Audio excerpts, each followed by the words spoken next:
Bat ball 11 ஆப்ல பாத்தீங்க அப்படின்னா ஒவ்வொரு மேட்சுக்கும் அவங்க free give away contest conduct பண்ணிட்டு வராங்க. உங்களுடைய லாஸை ரெக்கவர் பண்றதுக்காகட்டும், ப்ராஃபிட்டை எக்ஸ்பெனன்ஷியலா இன்க்ரீஸ் பண்றதுக்கு இந்த ஆப் வந்து பெஸ்ட்டா இருக்கும். இந்த ஆப்போட லிங்க் அண்ட் இன்வைட் கோட் ரெண்டுமே டிஸ்கிரிப்ஷன் பாக்ஸ்ல இருக்கு. மறக்காம அந்த கிவ் அவே கான்டெஸ்ட்ல ஜாயின் பண்ணுங்க. ஃப்ரீ கான்டெஸ்ட் தான். Hello, welcome back to cric stars analyser YouTube channel. இந்த வீடியோவில் India vs New Zealand champions trophy 2025 final மேட்சோட pre match analysis and fantasy 11 prediction பற்றி டீட்டெயிலாக பார்க்கலாம். இந்த மேட்ச் எப்போ ஸ்டார்ட் ஆக போகுதுன்னா 9th மார்ச் சண்டே மதியம் 2:30க்கு ஆரம்பிக்க போகுது துபாயில் இருக்கக்கூடிய துபாய் இன்டர்நேஷனல் கிரிக்கெட் ஸ்டேடியத்தில். வெதர் ரிப்போர்ட் பார்த்தோம்னா கிளவுடி வெதர் எக்ஸ்பெக்ட் பண்ணலாம். டெம்பரேச்சர் அரௌண்ட் 31 டிகிரி செல்சியஸ் இருக்கும். அடுத்ததா பிச் ரிப்போர்ட் பார்க்கலாம். இந்த கிரவுண்டில் இருக்கக்கூடிய பிச் கண்டிஷன் பார்த்தோம்னா பொதுவாகவே பேலன்ஸ்டு விக்கெட்டாக இருக்கும். இந்த டோர்னமெண்ட்லையும் அதே போல தான் இருந்திருக்கு. பவுலர்ஸில் ஸ்பின்னர்ஸோடைய ஆதிக்கம் அதிக லெவலில் இருக்கும். இந்த டோர்னமெண்ட்டில் பார்த்தோம் அப்படின்னா ஃபர்ஸ்ட்டாக பேட் பண்ண டீம் அந்தளவுக்கு பெருசாக பர்ஃபார்ம் பண்ணல. அதிகபட்சமாக ஆஸ்திரேலியா 264 ரன்ஸ் அடிச்சிருந்தாங்க.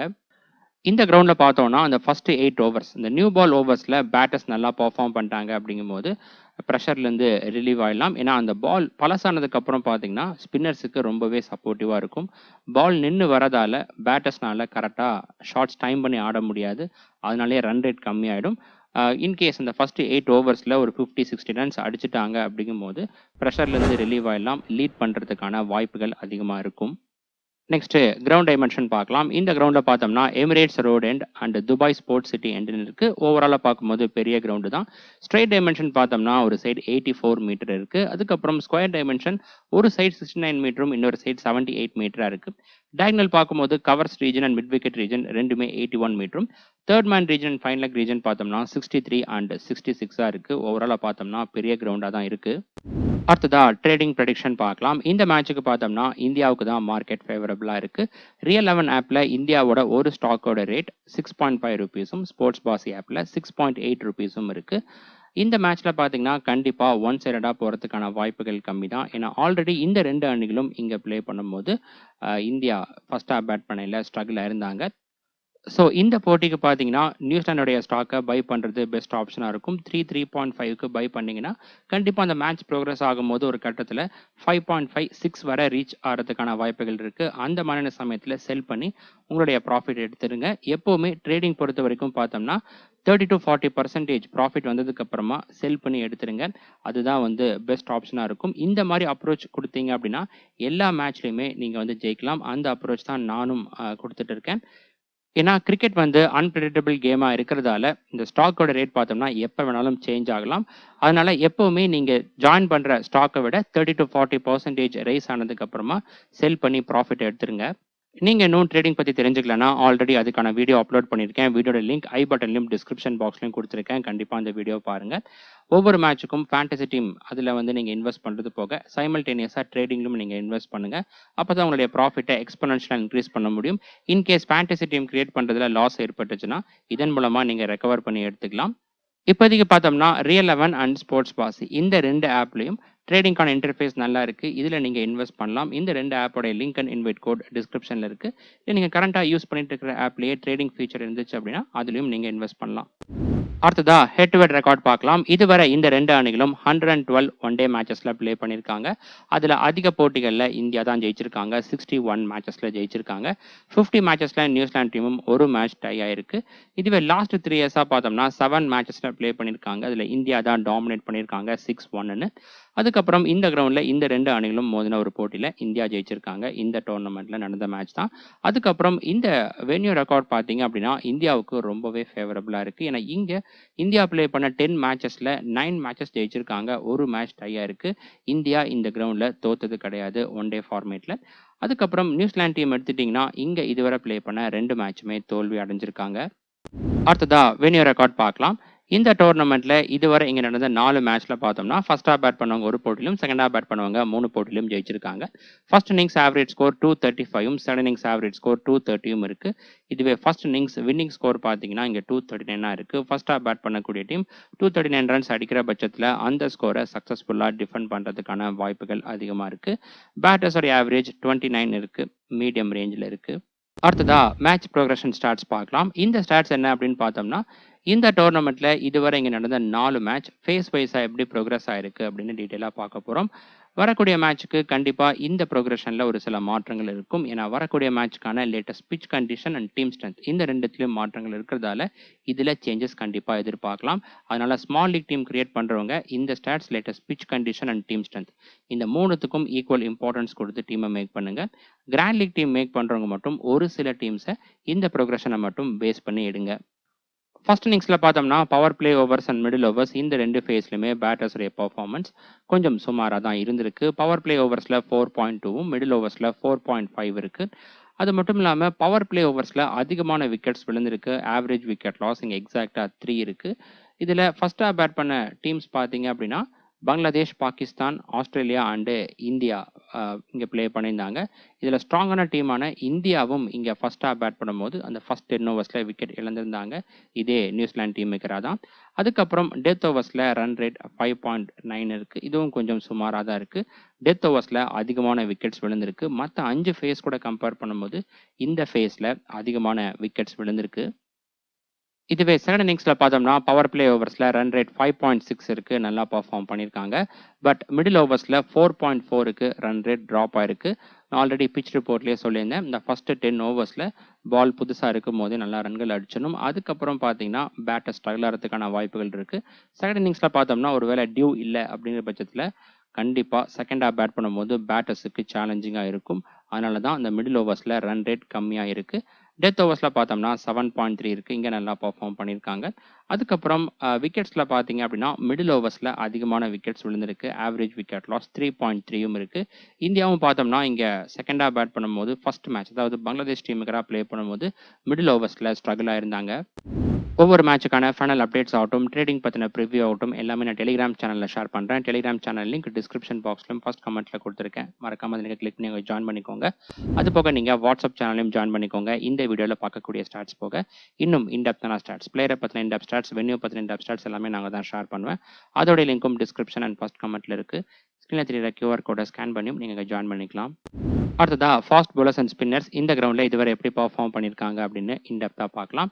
இந்த டோர்னமெண்ட்ல இதுவரை இங்க நடந்த 4 மேட்ச்ல ஃபாஸ்ட் bowlers டோட்டலா 160 ஓவர்ஸ் பவுல் பண்ணியிருக்காங்க. 42% ஆஃப் ஓவர்ஸ் பவுல் பண்ணி 32 விக்கெட்ஸ் எடுத்திருக்காங்க. விக்கெட்ஸ் பர்சன்டேஜ்ல பார்த்தோம்னா 51% ஆஃப் விக்கெட்ஸ் எடுத்திருக்காங்க. ஒரு இன்னிங்ஸ்க்கு 4 விக்கெட் ஆவரேஜா எடுக்கிறாங்க. ஒவ்வொரு 30 பால்ஸுக்கு strike rate and wickets per innings ரெண்டுமே நல்லா இருக்கு. எக்கனாமி ரேட் 5.4 இருக்கு. இது கொஞ்சம் சுமாரா தான் இருக்கு. ஸ்பின்னர்ஸ் பார்த்தீங்கன்னா டோட்டலா 221 ஓவர்ஸ் பவுல் பண்ணியிருக்காங்க. ஃபாஸ்ட் பவுலர்ஸை விட ஸ்பின்னர்ஸ் அதிகமான ஓவர்ஸ் பவுல் பண்ணியிருக்காங்க. 58% ஆஃப் ஓவர்ஸ் பவுல் பண்ணி 31 விக்கெட்ஸ் எடுத்திருக்காங்க. விக்கெட்ஸ் பர்சன்டேஜ்ல பார்த்தீங்கன்னா 49% ஆஃப் விக்கெட்ஸ் எடுத்திருக்காங்க.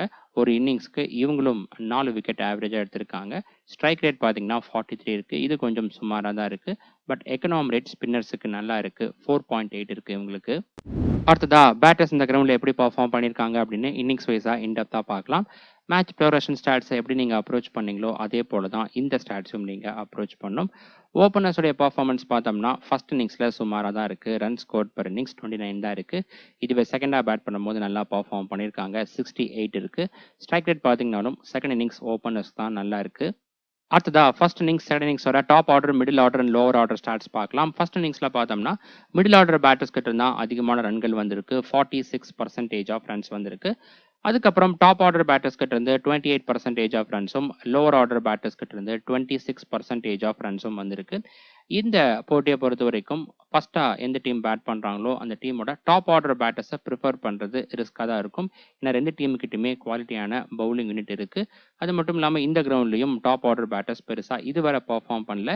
எந்தெந்த பிளேயர்ஸ்லாம் சூஸ் பண்ணலாம் அப்படின்னு பார்த்தோம்னா மேட்சப்ஸ் நல்லா இருந்து லாங் இன்னிங்ஸ் ஆடக்கூடிய எபிலிட்டி இருக்கிற பிளேயர்ஸை மட்டும் நீங்க சூஸ் பண்ணிக்கலாம். குறிப்பா ஸ்மால் லீக் ப்ளே பண்றீங்க, ஒரே ஒரு டீம் தான் கிரியேட் பண்றீங்க அப்படிங்கும்போது குறிப்பா ரோஹித் சர்மாவாகட்டும், வில்லங் இந்த 2 பிளேயரை சூஸ் பண்றது இந்த பிச் கண்டிஷனுக்கு சூட்டபிள் கிடையாது. பட் அந்த ஃபர்ஸ்ட் 8 ஓவர்ஸ் நான் ஆல்ரெடி சொன்னது மாதிரி இந்த ஃபர்ஸ்ட் 8 ஓவர்ஸ், ஃபர்ஸ்ட் 10 ஓவர்ஸ்ல வந்து நல்லா அக்ரெசிவா ஆடிட்டாங்க அப்படிங்கும்போது அதன் மூலமா கிடைக்கக்கூடிய ரன்கள் தான் இவங்களுக்கு வந்து இந்த பிச் கண்டிஷனுக்கு கிடைக்கும். மற்றபடி லாங் இன்னிங்ஸ் ஆடக்கூடிய பிளேயர்ஸை தான் இந்த பிச் கண்டிஷனுக்கு நீங்க எடுத்தாகணும். இதுவே செகண்ட் இன்னிங்ஸ்ல பார்த்தோம்னா டாப் ஆர்டர் பேட்டர்ஸ் கிட்ட இருந்து அதிகமான ரன்கள் வந்திருக்கு. 62% ஆஃப் ரன்ஸ் வந்திருக்கு. மிடில் ஆர்டர் பேட்டர்ஸ் கிட்ட இருந்து 32% ஆஃப் ரன்ஸ் மட்டும்தான் வந்திருக்கு. செகண்டா பேட் பண்ணும்போது டாப் ஆர்டர் பேட்டர்ஸ் இங்க நல்லா பெர்ஃபார்ம் பண்ணியிருக்காங்க மோஸ்ட் ஆஃப் த மேட்சஸ்ல. அடுத்ததா பவுலர்ஸ் இந்த கிரவுண்டில் எப்படி பர்ஃபார்ம் பண்ணியிருக்காங்க அப்படின்னு இன்னிங்ஸ் வைஸாக இன்டெப்த்தாக பார்க்கலாம். First new ball overs and death over stats பார்க்கலாம். நியூ பால் ஓவர்ஸ் ஃபர்ஸ்ட் இன்னிங்ஸில் பார்த்தீங்க அப்படின்னா விக்கெட்ஸ் பர் இன்னிங்ஸ் 1.8 இருக்குது. செகண்ட் இன்னிங்ஸில் எக்ஸாக்டாக 1 இருக்குது. ஃபர்ஸ்ட்டாக பவுல் பண்ணும்போது நல்லா பர்ஃபார்ம் பண்ணியிருக்காங்க.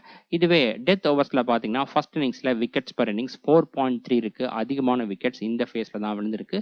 இதுவே செகண்ட் இன்னிங்ஸில் பார்த்தோம்னா 1.5 தான் இருக்குது. அதுக்கப்புறம் fast bowlers and spinners innings வைஸாக எப்படி பர்ஃபார்ம் பண்ணியிருக்காங்க அப்படின்னு பார்க்கலாம். ஃபர்ஸ்ட் இன்னிங்ஸில் பார்த்தோம்னா ஃபாஸ்ட் பவுலர்ஸ் டோட்டலாக 24 விக்கெட்ஸ் எடுத்திருக்காங்க. ஒவ்வொரு 22 பால்ஸுக்கு ஒரு விக்கெட் எடுத்திருக்காங்க. பர்ஃபார்மன்ஸ் நல்லா இருக்குது. இதுவே ஸ்பின்னர்ஸ் பார்த்தோம்னா 15 விக்கெட்ஸ் எடுத்திருக்காங்க. அடுத்ததா செகண்ட் இன்னிங்ஸில் பார்த்தோம்னா இங்கே ஸ்பின்னர்ஸ் தான் டாமினேட் பண்ணியிருக்காங்க. 16 விக்கெட்ஸ் எடுத்திருக்காங்க.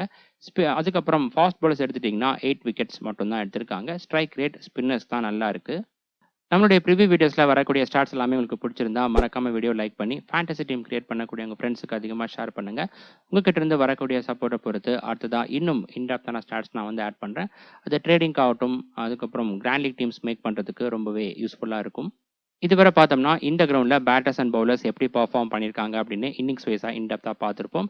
இதுக்கு அடுத்தபடியாக இந்த மேட்ச்சில் ப்ளே பண்ணக்கூடிய 2 டீமோட டீம் ஸ்ட்ரென்த்தை இந்த ஸ்டாட்ஸ் கூட கம்பேர் பண்ணி அதுக்கேற்ற மாதிரி பிளேயர்ஸை உங்களுடைய ஃபேண்டசி டீமில் பிக் பண்ணுங்க. அடுத்ததா இந்தியா டீம் ப்ரிவ்யூ பார்க்கலாம். இந்தியா பார்த்தோம்னா இந்த டோர்னமெண்ட்டில் இதுவரை ப்ளே பண்ண 4 மேட்சுமே ஜெயிச்சிருக்காங்க. 100% வெற்றியை பதிவு செஞ்சுருக்காங்க. பேட்டிங் யூனிட் ஆகட்டும், பவுலிங் யூனிட் ஆகட்டும், எல்லா இடத்துலையும் ரொம்ப ஸ்ட்ராங்கான டீமாக இருக்காங்க. இந்த மேட்சுக்கு ஃபேவரட்ஸாக இருக்காங்க. அடுத்ததா இந்தியன் டீம் பாசிபிள் பிளேயிங் 11 பார்க்கலாம். டாப் ஆர்டரில் ரோஹித் சர்மா, சுப்மன் கில், விராட் கோலி. மிடில் ஆர்டரில் ஸ்ரேயாஸ் ஐயர், அக்சர் பட்டேல், KL ராகுல், ஹர்திக் பாண்டியா.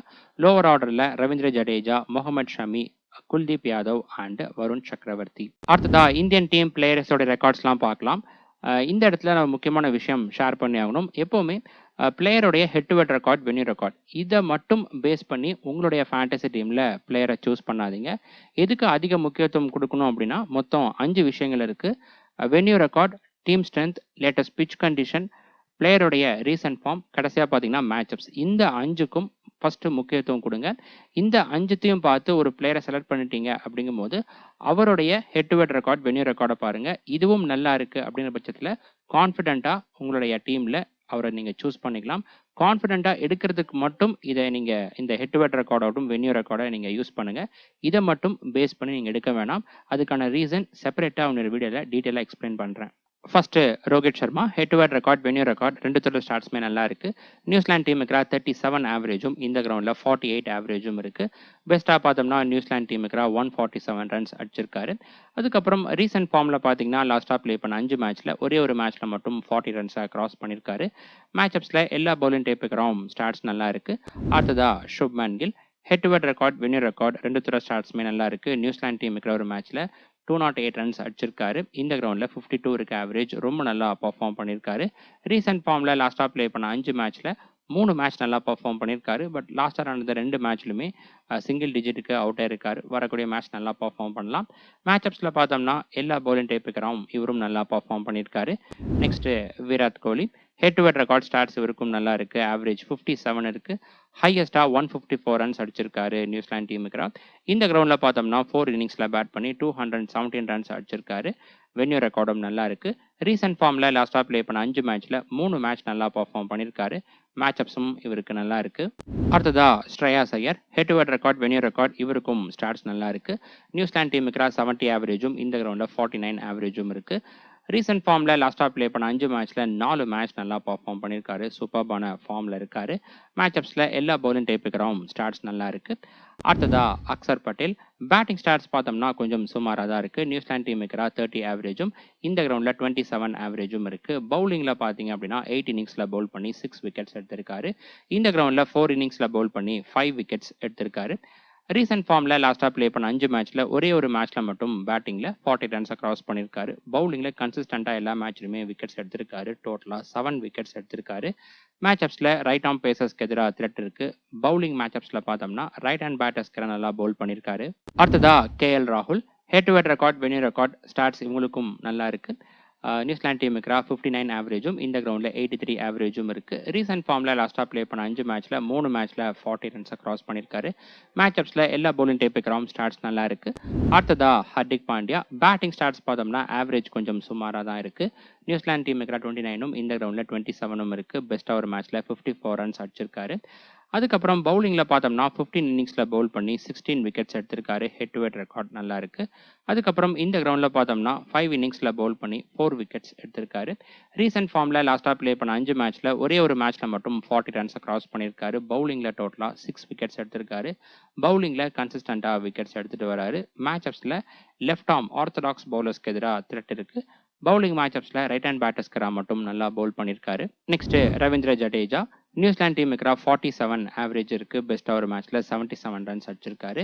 இந்த கிரவுண்டில் பார்த்தோம்னா பேட்டிங் ஸ்டார்ட் சுமாராக தான் இருக்குது. பவுலிங்கில் 15 இன்னிங்ஸில் பவுல் பண்ணி 9 விக்கெட்ஸும் இந்த கிரவுண்டில் 7 இன்னிங்ஸில் பவுல் பண்ணி 7 விக்கெட்ஸும் எடுத்திருக்காரு. ஓவரால் ரெக்கார்ட் சுமாராக தான் இருக்குது. ரீசெண்ட் ஃபார்மில் லாஸ்ட்டாக ப்ளே பண்ண 5 மேட்ச்சில் பவுலிங்கில் பார்த்தோம்னா டோட்டலாக ஒரு 8 விக்கெட்ஸ் எடுத்திருக்காரு. மேட்சப்ஸில் லெக் பிரேக் அண்டு சேனமேன் பவுலர்ஸ்க்கு எதிராக த்ரெட் இருக்குது. பவுலிங் மேட்சப்ஸில் ரைட் ஹேண்ட் பேட்டர்ஸ்க்கு மட்டும் நல்லா பவுல் பண்ணியிருக்காரு. அடுத்ததா Mohammed Shami. Head to head record stats ரொம்ப நல்லா இருக்குது. 15 இன்னிங்ஸில் பவுல் பண்ணி 37 விக்கெட்ஸ் எடுத்திருக்காரு.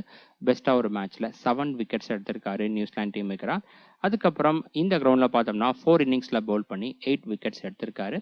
பர்ஃபார்மன்ஸ் அதாவது ஸ்டாட்ஸ் பார்த்தீங்கன்னா ஓவராலாக சூப்பராக இருக்குது. ரீசெண்ட் ஃபார்மில் லாஸ்ட்டாக ப்ளே பண்ண 5 மேட்ச்சில் டோட்டலாக 9 விக்கெட்ஸ் எடுத்திருக்காரு. மேட்சப்ஸில் right hand batters and left hand batters 2 பேர்த்துக்கு ஸ்டாட்ஸ் நல்லா இருக்குது.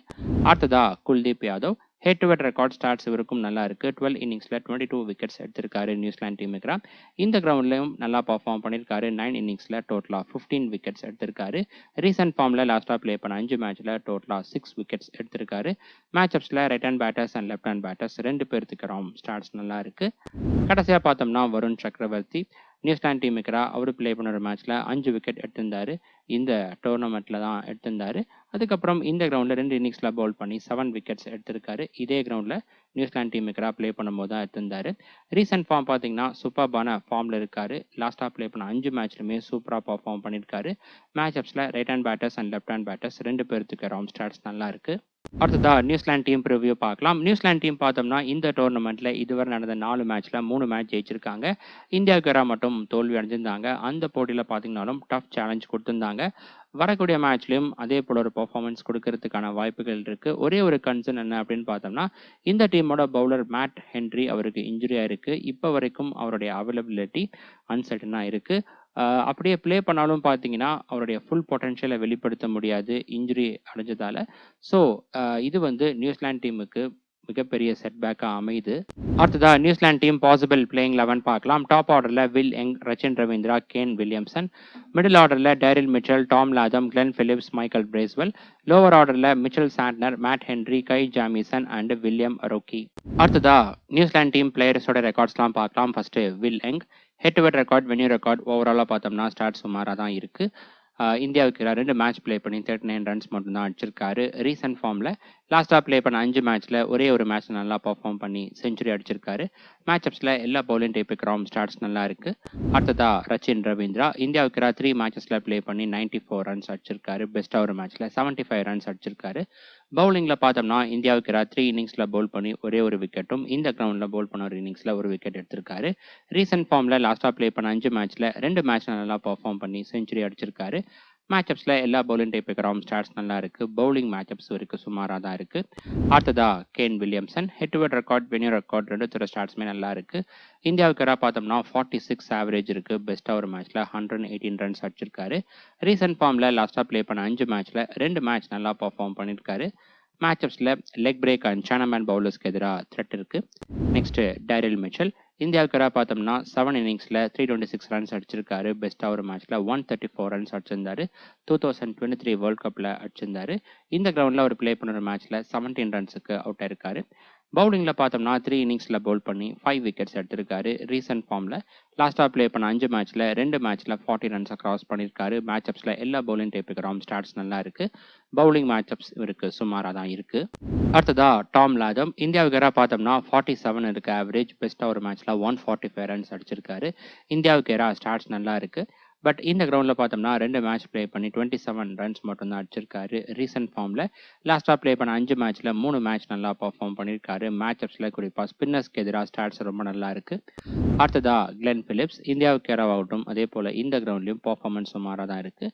இந்தியாவுக்கு எதிராக பெஸ்ட்டாக ஒரு மேட்ச்சில் 41 ரன்ஸ் அடிச்சிருக்காரு. ரீசெண்ட் ஃபார்மில் லாஸ்ட்டாக ப்ளே பண்ண 5 மேட்ச்சில் 2 மேட்ச்சில் 40 ரன்ஸை கிராஸ் பண்ணியிருக்காரு. மேட்சப்ஸில் லெக் பிரேக் அண்ட் சனமேன் பவுலர்ஸ்க்கு எதிராக த்ரெட் இருக்குது. பவுலிங்கில் பார்த்தோம்னா லெஃப்ட் ஹேண்ட் பேட்டர்ஸ்க்கு மட்டும் நல்லா பவுல் பண்ணியிருக்காரு. அடுத்ததா மைக்கேல் பிரேஸ்வெல் பேட்டிங் ஸ்டாட்ஸ் நல்லா இருக்குது. இந்தியாவுக்கு எதிராக பெஸ்ட்டாக ஒரு மேட்ச்சில் 140 ரன்ஸ் அடிச்சிருக்காரு. பவுலிங் ஸ்டாட்ஸ் சுமாராக தான் இருக்குது. ரீசெண்ட் ஃபார்மில் லாஸ்ட்டாக ப்ளே பண்ண 5 மேட்ச்சில் டோட்டலாக 8 விக்கெட்ஸ் எடுத்திருக்காரு. மேட்சப்ஸில் right arm pacers and left arm orthodox பவுலர்ஸ்க்கு எதிராக ரொம்ப நல்லா பர்ஃபார்ம் பண்ணியிருக்காரு. பவுலிங்கில் லெஃப்ட் ஹேண்ட் பேட்டர்ஸ்க்கு எதிராக மட்டும் ஸ்டாட்ஸ் நல்லா இருக்குது. அடுத்ததா மிச்சல் சாண்ட்னர் பேட்டிங் ஸ்டாட்ஸ் பார்த்தோம்னா ஓவராலாக சுமாராக தான் இருக்குது. ஒரே ஒரு மேட்ச்சில் மட்டும் பெஸ்ட்டாக 57 ரன்ஸ் அடிச்சிருக்காரு. பவுலிங்கில் 23 இன்னிங்ஸில் பவுல் பண்ணி 15 விக்கெட்ஸ் எடுத்திருக்காரு. ரீசெண்ட் ஃபார்மில் லாஸ்ட்டாக ப்ளே பண்ண 5 மேட்ச்சில் டோட்டலாக 9 விக்கெட்ஸ் எடுத்திருக்காரு. பேட்டிங் மேட்சப்ஸ் இவருக்கு சுமாராக இருக்குது. பவுலிங்கில் ரைட் ஹேண்ட் பேட்டர்ஸ்க்கு மட்டும் நல்லா பவுல் பண்ணியிருக்காரு. அடுத்ததா மேட் ஹென்ரி இந்தியாவுக்கு ரெக்கார்ட்ஸ் சூப்பராக இருக்குது. 11 இன்னிங்ஸில் 21 விக்கெட்ஸ் எடுத்திருக்காரு. இந்த கிரவுண்டில் 2 இன்னிங்ஸில் பவுல் பண்ணி 6 விக்கெட்ஸ் எடுத்திருக்காரு. ரீசெண்ட் ஃபார்மில் பார்த்தீங்கனாலும் கன்சிஸ்டண்ட்டாக எல்லா மேட்ச்லையுமே நல்லா பர்ஃபார்ம் பண்ணிட்டு வராரு. டோட்டலாக 12 விக்கெட்ஸ் எடுத்திருக்காரு. மேட்சப்ஸில் ரைட் ஹேண்ட் பேட்டர்ஸ்க்கு சூப்பராக பவுல் பண்ணியிருக்காரு. அடுத்ததா கைல் ஜாமிசன் இந்தியாவுக்கு 3 இன்னிங்ஸில் 4 விக்கெட்ஸும் இந்த கிரவுண்டில் ப்ளே பண்ண ஒரு மேட்ச்சில் 1 விக்கெட்டும் எடுத்திருக்காரு. ரீசெண்ட் ஃபார்மில் லாஸ்ட்டாக ப்ளே பண்ண 5 மேட்ச்சில் 3 விக்கெட் எடுத்திருக்காரு. மேட்சப்ஸும் இவருக்கு நல்லா இருக்குது. கடைசியாக வில்லியம் ரோக்கி இந்தியாவுக்கு இங்கே ப்ளே பண்ணும்போது 1 விக்கெட் எடுத்திருந்தாரு. ரீசெண்ட் ஃபார்ம் எடுத்துட்டிங்கன்னா ஒரு மேட்ச் தவிர்த்துட்டு மற்ற மேட்ச் எல்லாத்துலேயுமே விக்கெட்ஸ் எடுத்திருக்காரு. மேட்சப்ஸில் குறிப்பாக ரைட் ஹேண்ட் பேட்டர்ஸ்க்கு ஸ்டாட்ஸ் ரொம்ப நல்லா இருக்குது. அடுத்ததா இந்த மேட்சுக்கான ஃபேண்டசி டீம் பார்க்கலாம். இல்லை ஃபர்ஸ்ட் டீம் ஸ்ட்ரென்த் பார்த்துடலாம். 2 டீமையும் அனலைஸ் பண்ணோம் அப்படின்னா நியூசிலாந்து டீம் விட இந்தியா ஸ்ட்ராங்கர் டீமாக இருக்காங்க. பவுலிங் யூனிட் பார்த்தோம்னா இந்தியா லீட் பண்ணுறாங்க. நியூசிலாந்து டீம்னு எடுத்துட்டிங்கன்னா பவுலர்ஸ் நல்லா பர்ஃபார்ம் பண்ணியிருந்தாலும் அந்தளவுக்கு இந்தியன் பவுலர்ஸ் கூட கம்பேர் பண்ணும்போது இந்த பிச் கண்டிஷனில் எக்ஸ்பீரியன்ஸ் அவ்வளோக்கா இல்லை. ஸோ இந்த மேட்சுக்கு ஃபேவரட்ஸாக இந்தியாவை தான் இருக்காங்க. பட் டாஸ் ஃபேக்டர் நியூசிலாந்து டீமுக்கு ஃபேவரபுளாக இருக்குது அப்படிங்கிற பட்சத்தில் கண்டிப்பாக சேலஞ்ச் போஸ்ட் பண்ணலாம். கீப்பர் செக்ஷனில் பார்த்தோம்னா லோகேஷ் ராகுல் இந்தியா ஃபஸ்ட்டாக பேட் பண்ணுறதா கன்சிடர் பண்ணி நம்ம சூஸ் பண்ணியிருக்கோம். டாஸ் பொறுத்து இந்த கேட்டகரியை நம்ம ஃபைனலைஸ் பண்ணிக்கலாம். இன்னொரு ஆப்ஷன் பார்த்தீங்கன்னா டாம் லாதம் இருக்கார். அவரும் பெஸ்ட் பிக் தான். 49% செலெக்ஷன் இருக்குது. டிஃபரன்ஷியல் பிக்காகவும் யூஸ் பண்ணிக்கலாம். இந்தியாவுக்கு ஸ்டாட்ஸ் நல்லா இருக்குது. பேட்டர்ஸில் பார்த்தோம்னா Shreyas Iyer, Shubman Gill, Kane Williamson, Rachin Ravindra and Daryl Mitchell இந்த 5 பேரும் இந்த கேட்டகரியில் பெஸ்ட் பிக்காக இருக்காங்க. இந்த பிச் கண்டிஷனுக்கு சூட்டபிளான பிளேயர்ஸாக நம்ம சூஸ் பண்ணியிருக்கோம்.